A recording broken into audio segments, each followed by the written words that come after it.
Bem, Gênesis capítulo 15, vamos ler aqui esse capítulo. E eu vou apelar aqui, ali na tela aqui do tablet, porque, enfim, né? A gente passa dos 20 anos, o negócio vai ficando ruim. E eu me recuso a óculos bifocal. Com 50 eu começo a usar. Depois desses acontecimentos, veio a palavra do Senhor a Abrão, numa visão, e disse: Não temas, Abrão, eu sou teu escudo, teu galardão será sobremodo grande. Respondeu Abrão: Senhor Deus, que me haverá de dar se continuo sem filhos e o herdeiro da minha casa é o Damasceno, Eliezer? Disse mais Abrão: A mim não me concedes descendência, e um servo nascido na minha casa será o meu herdeiro. A isto respondeu logo o Senhor, dizendo: Não será o teu herdeiro, mas aquele que será gerado de ti será o teu herdeiro. Então, conduzindo até fora, e disse: Olha para os céus e conta as estrelas, se é que podes. E lhe disse: Será assim a tua posteridade. Ele creu no Senhor, e isso foi imputado para justiça. Verso 7. Disse-lhe mais: Eu sou o Senhor que te tirei de Ur dos Caldeus para dar-te por herança esta terra. E perguntou-lhe Abrão: Senhor Deus, como saberei? Eu estou ouvindo vocês aqui atrás, aqui, ó. Como saberei, Felipe, Marley? Se eu estou ouvindo, né? Como saberei que hei de possuí-la? Respondeu-lhes: Toma-te uma novilha, uma cabra e um cordeiro, cada qual de 3 anos, uma rola e um pombinho. Ele, tomando estes animais, partiu-os pelo meio e lhes pôs em ordem as metades, uma defronte das outras, e não partiu as aves. Aves de rapina desciam sobre os cadáveres, porém Abrão as enxotava. Ao pôr do sol, caiu profundo sono sobre Abrão, e grande pavor e cerradas trevas o acometeram.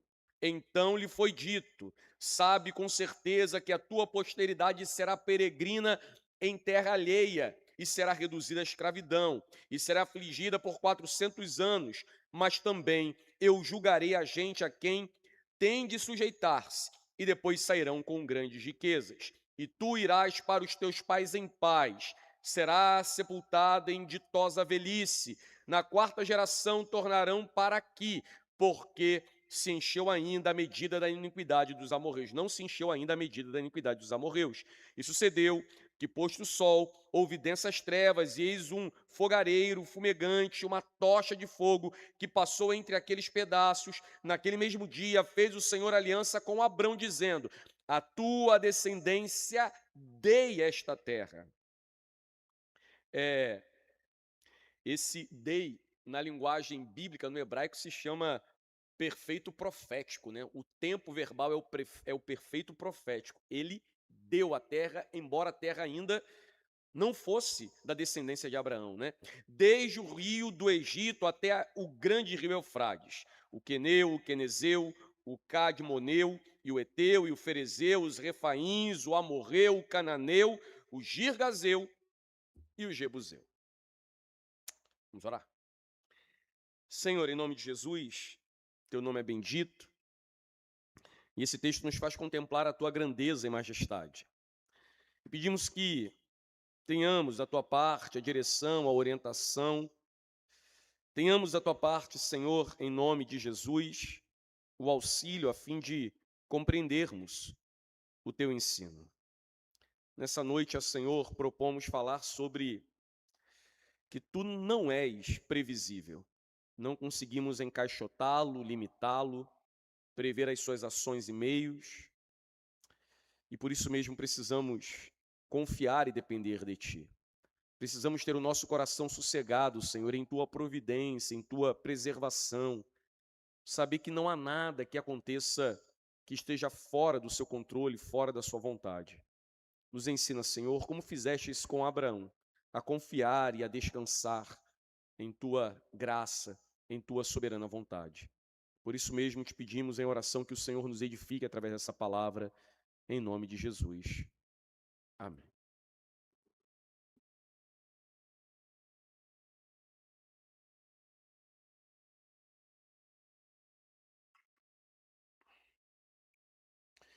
Bem, irmãos, nós estamos aí sendo, semana após semana, desafiados na exposição de Gênesis, o primeiro livro da Bíblia, o primeiro livro de Moisés, muito embora em data, possivelmente não tenha sido o primeiro livro escrito.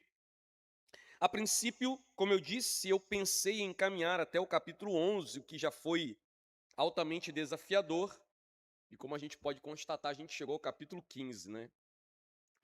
Eu que pensei em desistir depois de lermos aí o capítulo 12, 13, 14, nós criamos ânimo aí para continuar expondo e aprendendo, né, as verdades bíblicas do primeiro livro, que, como eu disse no sermão passado, irmãos, nos dá condição, nos possibilita a compreensão mais aprofundada de dos outros livros da Bíblia, né, das outras verdades bíblicas. Eu acredito que o capítulo 15 de Gênesis é um capítulo bem diferente, e eu acredito que você vai concordar comigo ao final dessa exposição, muito embora nós certamente não chegaremos ao final do capítulo 15, eu acredito. E por que esse texto? Porque o capítulo 15 é diferente, né? Esse capítulo fala de um Deus, do Deus não previsível, ou daquilo que foi intitulado por outros como o Deus imprevisível. E por que isso é diferente? Talvez você se pergunte, por que pensar em um Deus imprevisível é diferente? É diferente porque normalmente nós somos pessoas previsíveis. O nosso modo de pensar é previsível. Nós gostamos e queremos previsibilidade. Supondo, tá, irmãos, aqui uma estrutura para a gente entender isso. Em termos da nossa vida religiosa, de nossa espiritualidade, nós tentamos colocar ou arrumar as coisas em certas caixinhas. Muitas vezes acreditamos que a vida funciona radicalmente desse modo, né? As coisas precisam funcionar organizadas o tempo inteiro, né? Orquestradas o tempo inteiro. Precisamos saber o que é que vai acontecer amanhã, o que faremos amanhã. E aí, por exemplo, né, ter dormido um pouco mais, acordado talvez 10 minutos atrasado para o trabalho, para a faculdade, para a escola, para um compromisso. Isso às vezes parece que é o fim, o dia acabou. Se tivermos que mesmo assim ir em direção a esse compromisso, a gente acelera o carro, a gente sobe na moto e quer chegar mais rápido, muitas vezes, né? Coisa que eu não gosto, mas eu já tive experiência de me atrasar por minutos e ter às vezes que correr mais que o necessário no trânsito, como por exemplo, né, como se o último trem fosse sair e a gente tivesse que chegar naquele compromisso a qualquer custo, a qualquer preço, voando e passando por cima de tudo. E aí eu também já tive a experiência de, depois de me desesperar e chegar correndo no dito compromisso, aquela correria, aquele desespero todo não ter feito a mínima diferença, né? O médico se atrasou, as pessoas não chegaram, as coisas aconteceram. Me apressei, me estressei, corri riscos, pelo menos, de ser multado. E aqueles 10 minutos aí que eu tentei superar não tiveram qualquer valor ou qualquer importância. E eu estou dizendo isso, irmãos, porque nós, em diversas áreas da nossa vida, acreditamos que temos o controle absoluto das coisas. Queremos previsibilidade, planejamento, certeza sobre o amanhã e, se possível, sobre o depois de amanhã.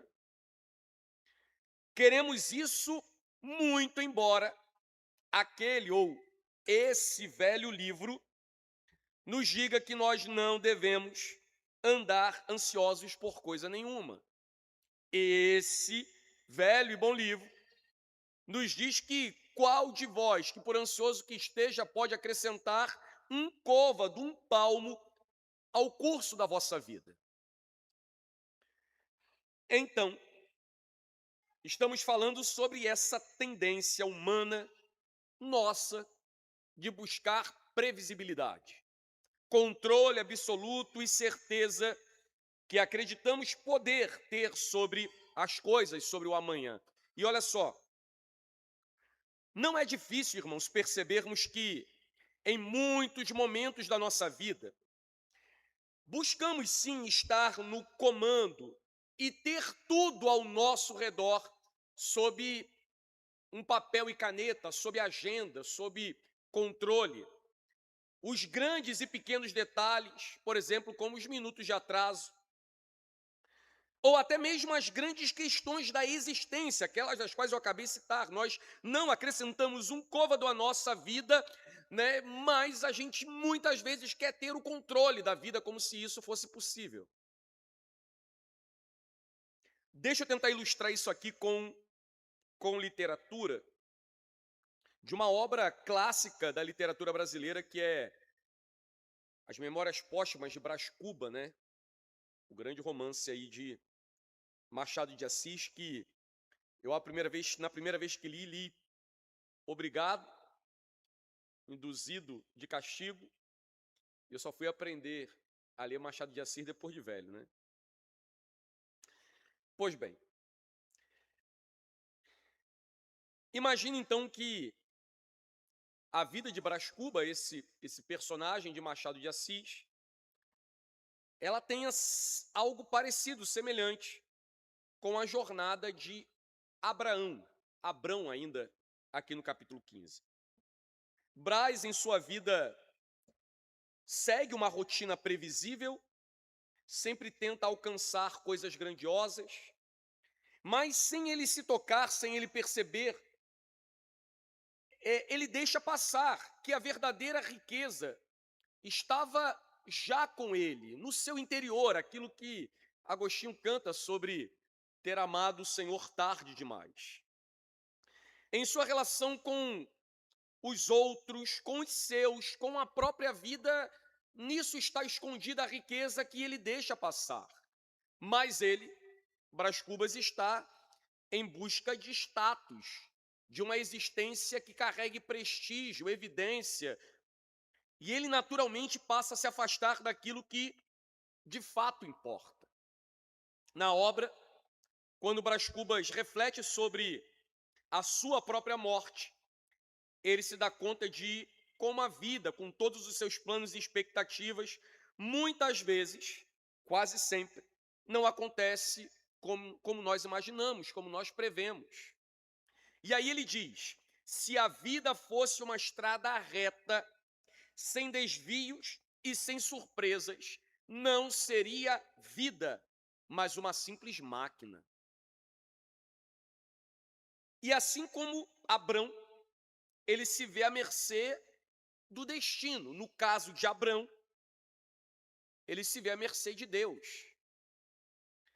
Brás Cubas, ele tende a seguir a sua rotina até o fim, mas assim como Abrão, ele não compreende que a verdadeira jornada espiritual não é sobre ter controle das coisas, mas sobre confiar e andar somente pela fé.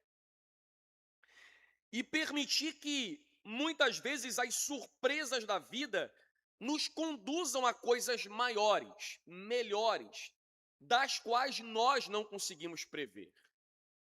No caso de Abrão, uma promessa feita por Deus que seria cumprida de forma inesperada e para além da sua compreensão, na verdade, para além da sua capacidade de realizá-la.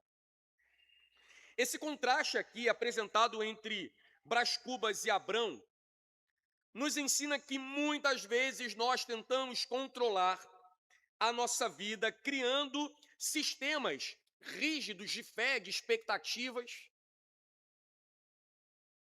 Mas a verdadeira transformação, irmão, vem quando nos permitimos ser conduzidos por algo maior, como fez Abrão, confiando em Deus, e isso lhe foi imputado por justiça. Ambos os personagens aqui, um real e o outro fictício, embora em contextos distintos, nos ensinam que a vida e a fé não devem ser confinadas a uma caixinha de previsibilidade e de rasas expectativas.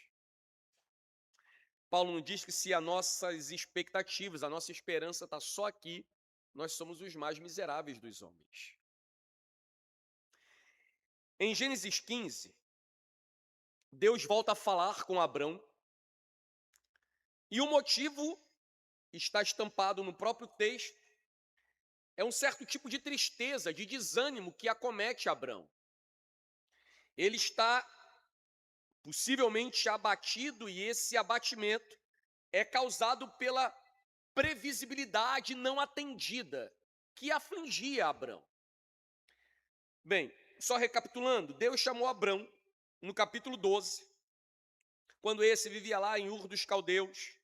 E aí lembre-se que foi Deus que foi atrás de Abrão e não Abrão que foi atrás de Deus. Deus foi ao encontro de Abrão e falou que ele deveria sair de sua casa, do meio de sua parentela, ir para uma terra que ele ainda não conhecia, e ele, o Senhor, mostraria essa terra. E o abençoaria e o faria uma grande nação, e através dele, todas as famílias da terra nele seriam abençoadas. Deus, que foi atrás de Abrão, que chamou Abraão, que mandou ele sair, que disse que o abençoaria, disse que haveria de estabelecer pela linhagem dele um plano de redenção para toda a história. Aquele descendente que pisaria a cabeça da serpente sairia da linhagem de Abrão, que logo será chamado de Abraão. A questão é que, o que aflige Abrão, né? O tempo começa a passar, as coisas não acontecem, Abrão está envelhecendo, ele já lutou guerras, já enfrentou fome, quase perdeu a esposa para Faraó e ainda não viu o sinal da promessa. Esse é o contexto aqui ao redor de Gênesis 15. E isso se comprova pelo próprio texto, né? Diz o verso 1, depois desses acontecimentos, né, a guerra dos 5 reis contra 4, Abrão entra, resgata Ló e tudo quanto, né, aqueles reis da região babilônica estão levando, ele traz tudo, entrega a Melquisedeque 10% dos despojos de guerra, e o restante das coisas tudo devolve ao rei de Sodoma. Bem, o texto lá do capítulo 14 que nós lemos na semana passada. Depois desses acontecimentos, veio a palavra do Senhor a Abrão numa visão e disse: não temas, Abrão, eu sou o teu escudo e o teu galardão será sobremodo grande. Deus fala: não tenha medo. Não tenha medo é sinal que alguma situação não favorável estava acontecendo, né, irmão? Alguma coisa estava deixando Abrão inquieto.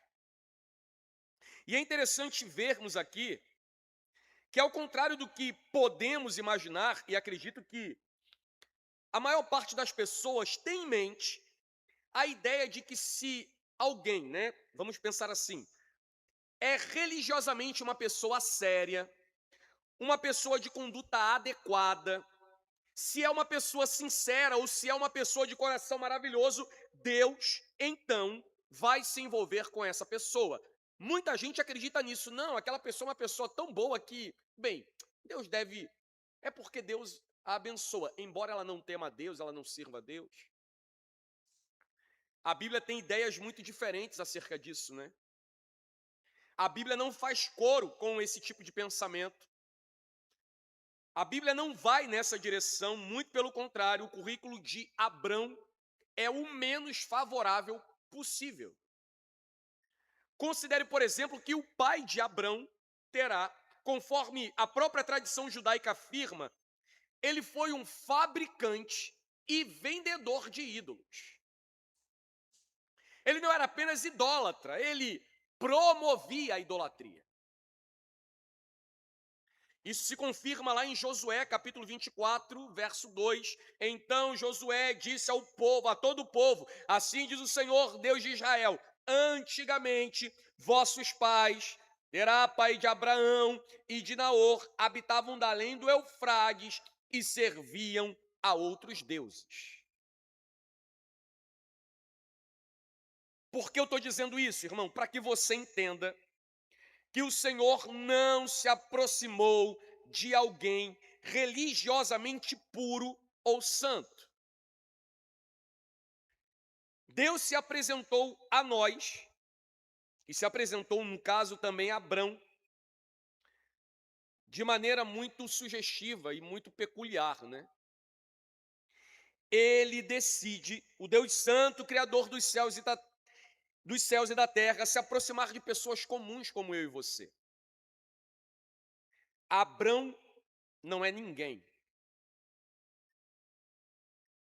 Se vivesse em nossos dias, ele não teria 1 milhão de seguidores.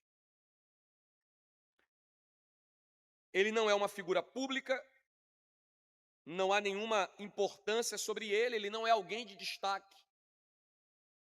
Ele é uma pessoa comum e que vai mostrar aqui as suas fragilidades, sua dúvida, sua ansiedade. Aliás, o texto o apresenta com medo. E por que Deus chega a Abrão dizendo: não tenhas medo? O que é que está acontecendo? Bem, irmãos, Abrão está apavorado, e como eu disse anteriormente, Deus havia feito uma promessa, e essa promessa envolvia a terra que haveria de ser herdada por seus descendentes. O cara está com 99 anos. Nesse caso, Deus prometeu a ele uma família e muitos filhos a partir do seu próprio filho, daquele que seria gerado por ele e pela sua esposa. Então, tentemos aqui imaginar que ele tem uma promessa, ele ouviu Deus que disse: sai daqui, vai para lá, eu te dou isso, te farei grande, te abençoarei, te darei filho, a terra, daqui até lá. E o tempo passa, e o tempo avança, e nem uma coisa, nem outra, nem o filho, nem a terra, nem o filho. O que acontece com homens comuns, como você, como eu, como Abrão? É que no momento em que temos uma promessa, nós fazemos planos, irmãos. Idealizamos situações e caminhos. Para ser específico, nós fazemos previsões, porque nós gostamos de previsibilidade. E aqui vai um parêntese aqui bem grande para falar disso aqui. Eu não estou dizendo que previsibilidade seja ruim ou errado. A organização e a disciplina são extremamente importantes e eu julgo ser fundamental. O que eu estou salientando aqui é que isso se torna mal ou um problema quando passamos a acreditar que a vida segue a agenda. E somos afetados espiritual ou emocionalmente quando as coisas fogem do nosso controle. Isso é um problema. Essa é uma questão cansativa, né? Sempre explicar aquilo que nós estamos explicando, mas eu prefiro sempre amarrar pontos. Se você, por exemplo, é uma pessoa desorganizada, não comprometida com disciplina, com cumprimento de horários e deveres, isso é um problema que você deve tratar. E precisa ser tratado, porque você precisa ter compromisso. Você tem um compromisso, por exemplo, e daí propositalmente você se atrasa, porque afinal o mundo não vai acabar se eu chegar um pouquinho mais atrasado? Bem, isso é um problema, eu diria inclusive até de caráter, que precisa ser corrigido e a sua personalidade aí precisa de reparo. Deixa eu dar um exemplo bem típico que a gente enfrenta aqui. A escola dominical começa às 9 horas da manhã. E aí você começa a se arrumar às 9. E aí você fala assim: ah, mas a escola dominical não vai começar às 9. Eu vou te falar por que não começa às 9. Porque você começa a se arrumar às 9. Porque você chega aqui na hora que quer. O culto começa às 6, 5h50 você vai tomar banho. Bem, irmãos, eu estou falando daquilo que nos toca. Bem, na maior parte do tempo a gente não é assim com as coisas lá de fora, né? Se a gente tem um compromisso no fórum, a gente chega no horário certo. Se a gente tem um compromisso com o trabalho, a gente chega no horário certo.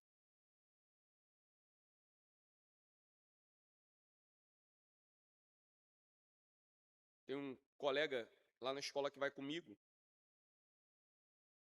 E eu dei carona uma vez, e na segunda vez ele falou assim: você vai muito cedo, eu prefiro chegar mais em cima. Eu falei assim: ô amigo, tu tá indo de carona, você não quer que eu chegue no seu horário? É no meu. Acorde cedo. Pai, não sou Madre Teresa não, tenho obrigação de te levar não. É do meu jeito e não do seu, é sempre do meu jeito.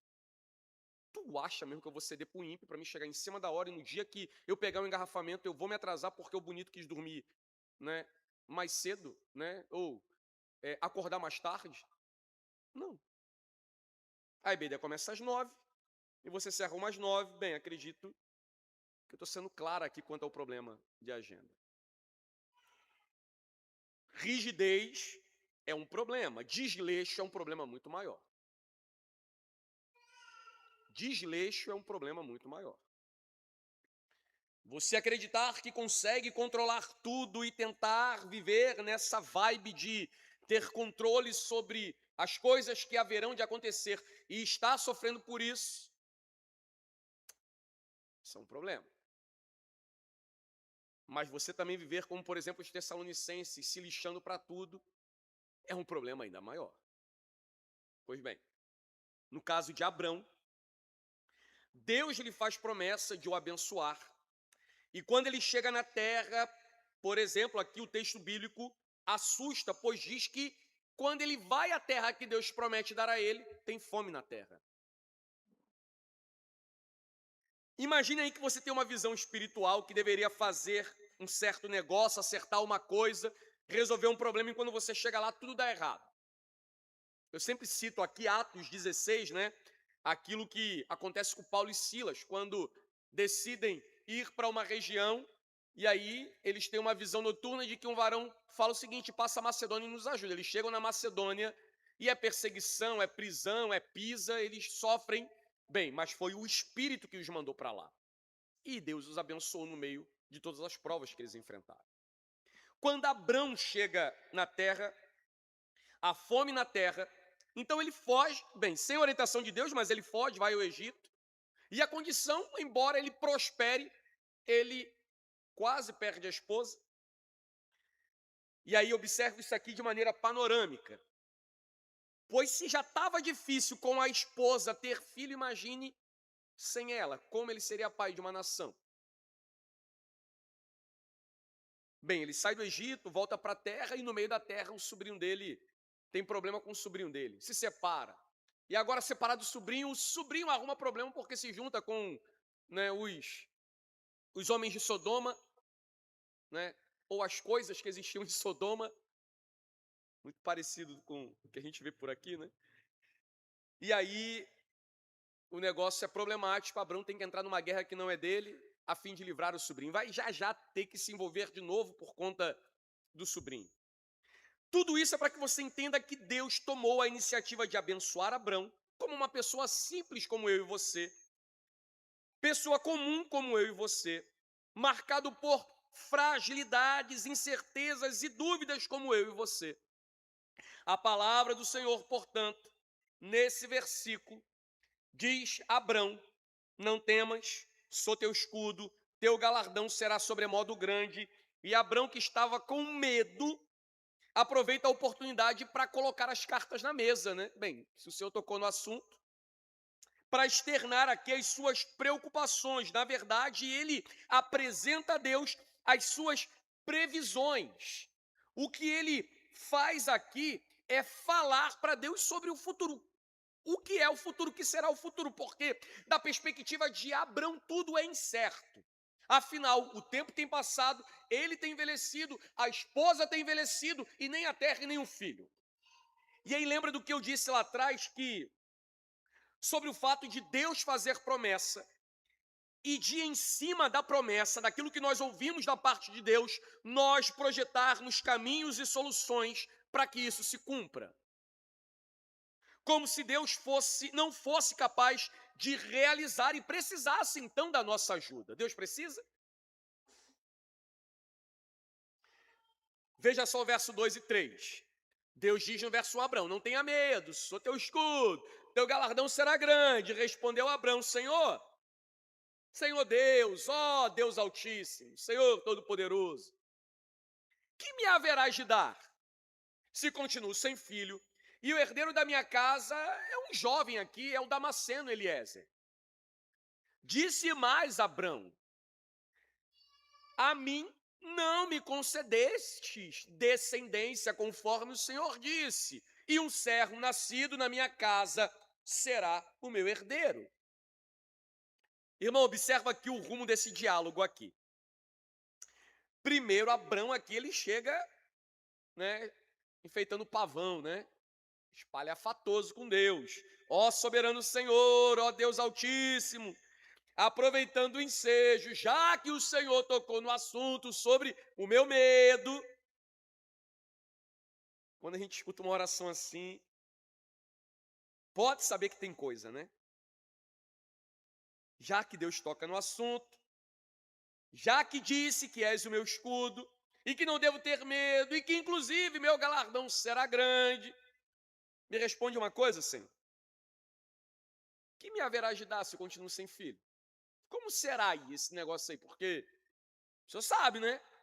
Eu ainda nada. O pessoal aqui em casa aqui não para de fazer menino.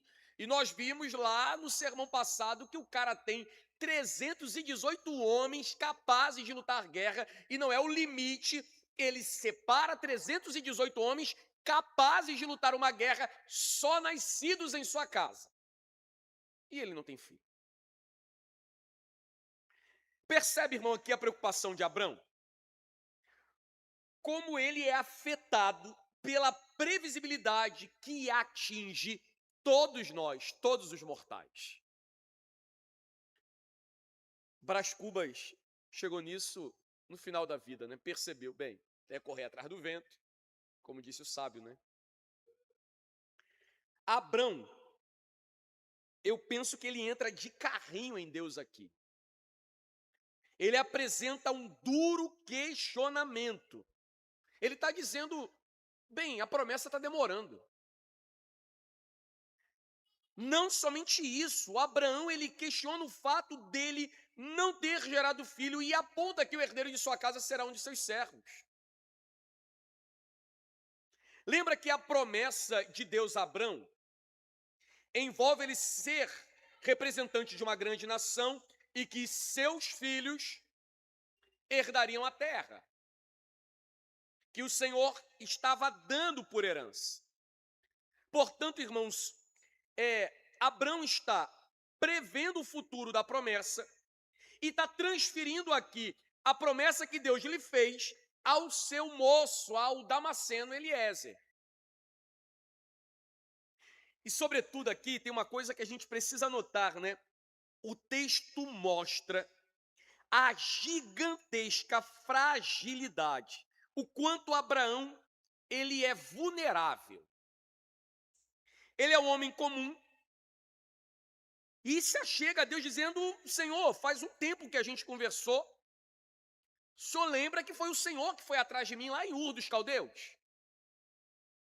Foi o Senhor que fez promessa, foi o Senhor que me chamou, foi o Senhor que me mandou sair, e até agora a única coisa que eu tenho é o rapaz que trabalha na minha casa, que é um servo fiel. O pai da fé não é alguém sobre-humano.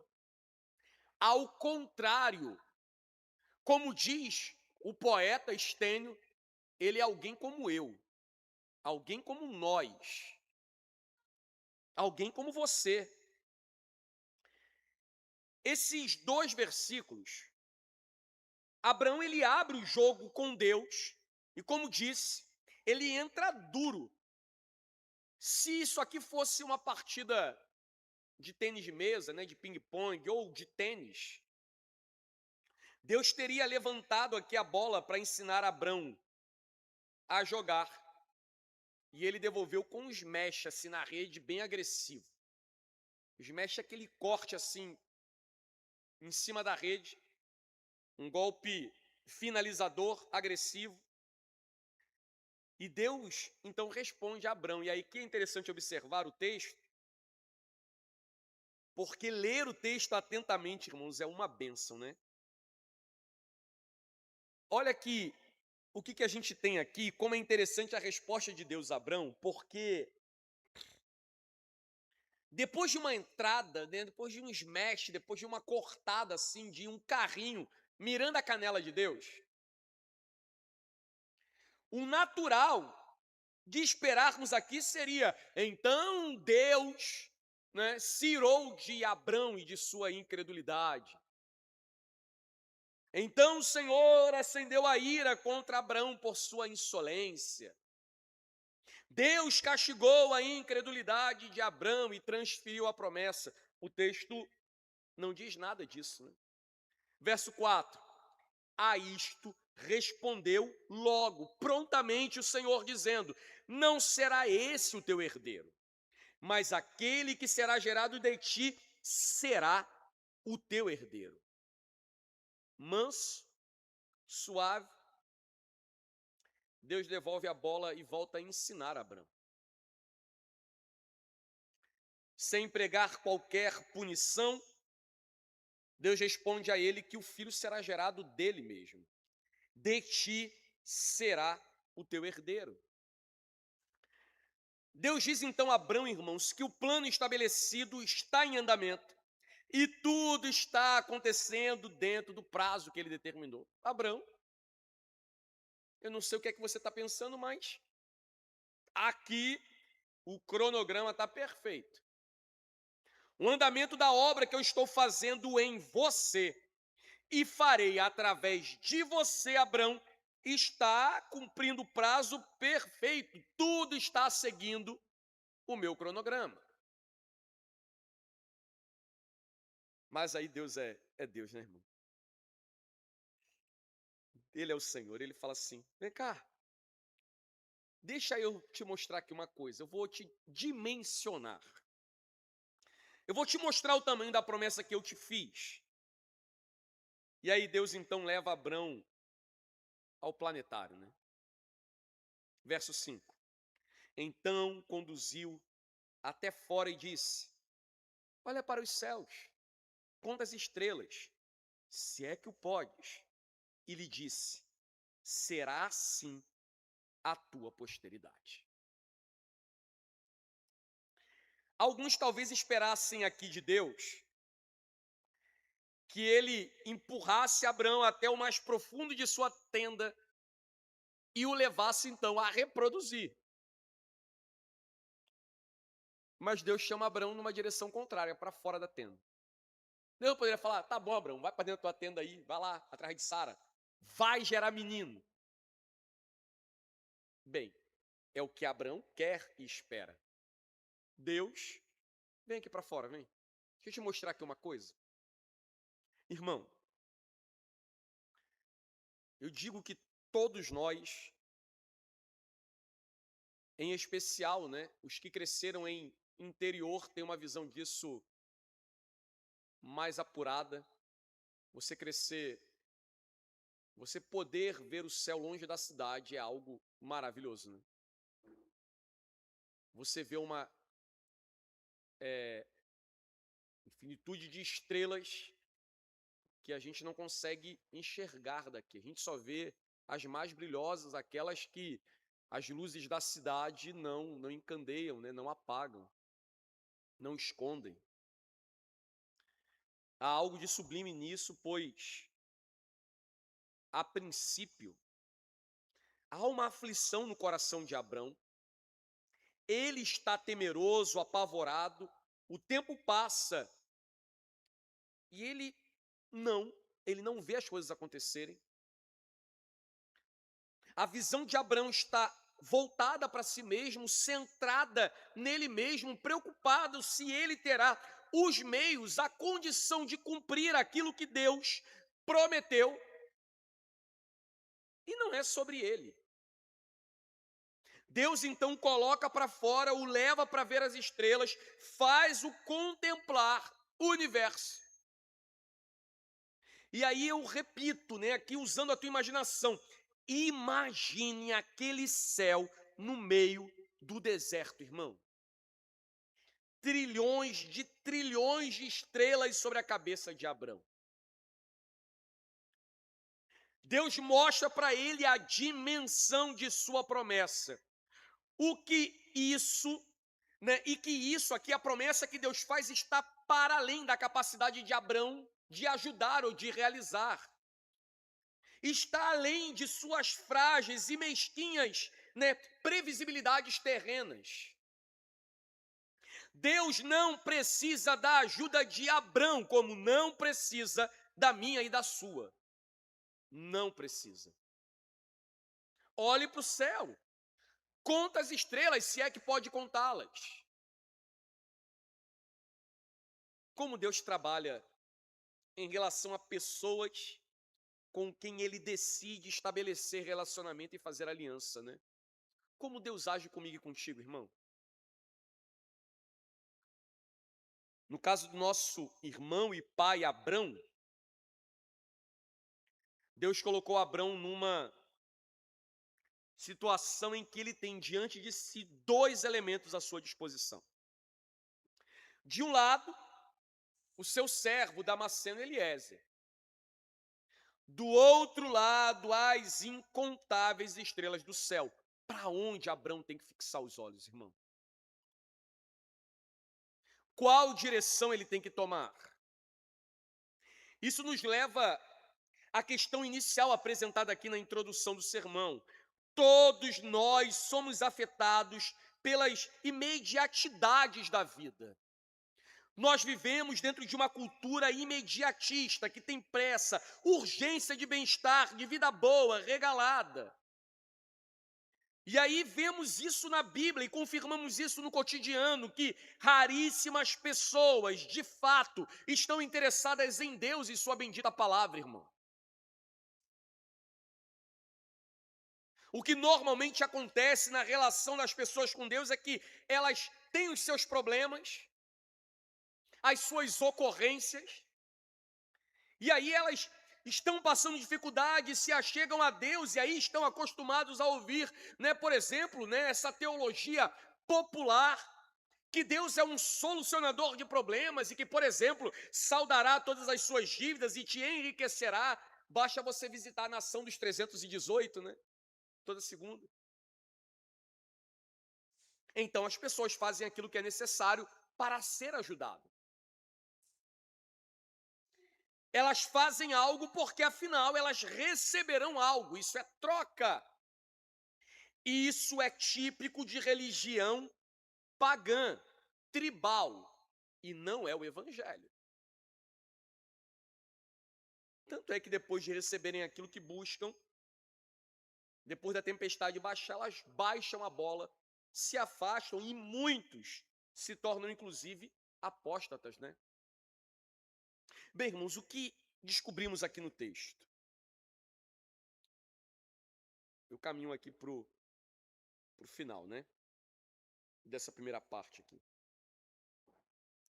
O Deus que procura Abrão, que se revela a ele, que deseja abençoá-lo, que estabelece sua promessa, que vai a ele fazer uma aliança, resolve intencionalmente demorar com sua promessa. Bem, da perspectiva nossa, o de Abrão, né?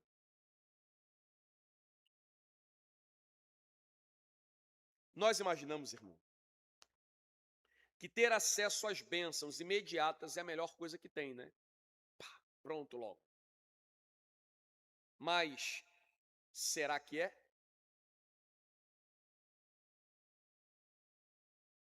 Eu penso que Deus, na verdade, quer trabalhar na nossa vida para que a gente se torne mais parecidos com seu Filho. E Ele faz isso muitas vezes desenvolvendo em nós uma paciência diferenciada, um caráter diferenciado, trabalhando nossa relação de dependência com Ele. E é isso que Ele está fazendo com Abrão. E é por isso que, em tantas vezes, o texto às vezes chega a ser até irônico, né? Porque o Deus Todo-Poderoso, bondoso, amoroso, que por conta própria faz a promessa, por que ele demora em cumprir? Por que ele não deu logo o filho a Abrão, irmão? Talvez esse seja um desafio, algo que a gente precisa aprender sobre o nosso relacionamento, a nossa convivência com Deus. Que tantas vezes Deus ele opera de modos e de maneiras que nós não compreendemos, porque esse é o modo operandi de Deus. Deus ele não tem modos comuns como os nossos. Ele tem os seus modos de operar que são modos incompreensíveis, imprevisíveis. Ele nos manda orar e isso não significa que ele atenderá a nossa oração. E muitas vezes nós temos urgência e isso não quer dizer que ele atenderá as nossas súplicas e orações com a urgência que nós prevemos ou determinamos. Deus tem os seus modos. Abacuque, né? Deus está punindo o povo, Abacuque, o profeta, está contrariado. Mas ele vai, capítulo 2, a torre de vigia, vigiar, orar, para ver o que Deus fala com ele, que resposta Deus apresenta a sua queixa, e Deus responde. Não é o que ele queria, não é o que ele esperava, mas ele entende que o justo viverá da fé. E aí, então, ele pode cantarolar no final. E se, né? Se a figueira não floresce, se não há fruto na vide, e se eu perdesse tudo, será que contudo me alegraria em Deus? Abacuque entende que ele quer ser e não ter, crer e não ver, porque afinal a sua alegria seja tão somente se lembrar de ti, meu Deus. Abacuque leu Stênio, né? Certamente. Esse texto nos revela um Deus não previsível, que não pode ser encaixotado, limitado ou apressado por nossas imediatidades. A Bíblia nos revela um Deus que não pode ser previsto. E eu termino dizendo isso, imprevisibilidade é uma coisa complicada, irmão, para nós. Porque a imprevisibilidade, ela não prevê controle, né? Sabe o que isso significa? Vou te dizer. Nós não podemos controlar Deus. Não podemos movê-lo. Ele não está sob o nosso comando ou determinação. Não podemos, repito, colocá-lo em caixinhas, prendê-lo em nossas pré-determinações. Senhor, eu te ordeno, Espírito Santo, vai. Piada de mau gosto, irmão. E tem bocoió que acredita nisso. Gente, pelo amor de Deus, assim. Parece que Deus é um cão. Nem a roupa me obedece, mas Deus, né? Mas Deus atende, né? Deus, ele faz o que eu quero. Ele pega, e ele faz isso, e ele quebra, e ele... Essa relação, ela é diabólica, irmão. Ela não é bíblica. Ela não é bíblica. Não tem essa ideia de que a gente controla Deus com as nossas ações. Eu te confesso que para essa parte eu ia trazer um controle aqui de videogame para falar que as pessoas acreditam que a relação com Deus é essa conexão, né? A oração é o Bluetooth ou o cabo que a gente conecta e aí então você, bem, Deus vai para onde você quer que ele vá, né? Ali Deus, puxa, esse controle tá ruim aqui, né? Vamos, ô irmão. As religiões pagãs acreditam nisso. O santo evangelho revelado em Jesus nunca Olha para a cruz, irmão. Olha para Jesus. Deus levou o seu plano. Eu me arrepio de falar disso, irmão. Até as últimas consequências. Ele matou o seu filho na cruz. Para que a sua vontade controle ele. KKKKKKK. Sério. Tu acredita nisso?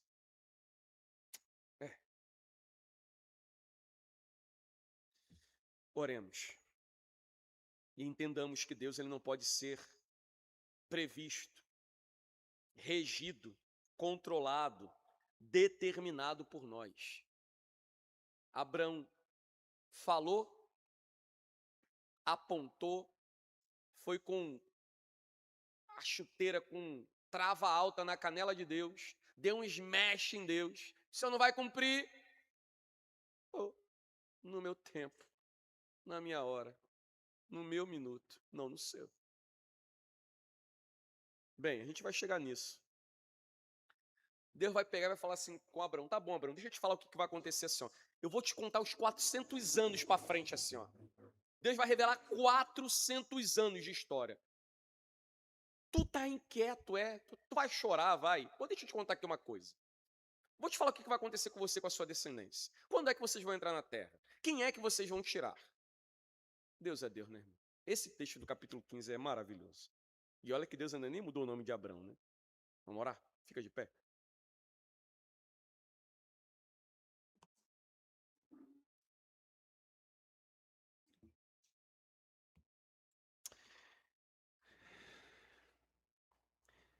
Senhor, em nome de Jesus, nós louvamos o teu nome, te bendizemos pela tua bondosa vontade, pela tua palavra revelada, ensinada, que tende a aquietar o nosso coração,